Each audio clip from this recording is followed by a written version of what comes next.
Au moins, il n'y aura pas de risque de remontada cette année. Covid oblige, les quarts de finale de Ligue des Champions se jouent sur un seul match.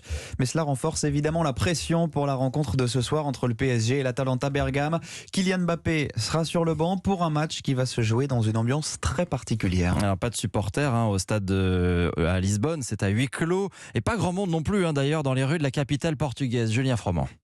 À Lisbonne, le Final 8 de la Ligue des Champions se joue avec peu d'images et sans le son. Malgré la présence des 16 meilleures équipes d'Europe, dans les rues, pas d'effervescence, quasiment aucun drapeau à l'effigie de la compétition. Quant aux supporters, ils se comptent sur les doigts de la main. David, habitué de la capitale portugaise, regrette cette ambiance. Je suis fan de foot, je m'attendais vraiment à voir une animation spéciale en ville, du monde, des supporters. Et il n'y a rien du tout, c'est mort, c'est vide. J'ai vu un drapeau de la Ligue des Champions sur la place à côté et sinon j'ai rien vu d'autre, c'est hyper décevant. Mathias, lui, est restaurateur. En temps normal, il faut réserver pour manger dans son établissement. Là, les tables sont quasiment toutes vides. Les gens ont peur de venir, que ce soit les Français ou les Anglais. Moi, ça fait 7 ans que je suis ici, c'est la première fois que je vois ça. C'est pas bon pour les gens, c'est pas bon pour le business. Il faut attendre, malheureusement.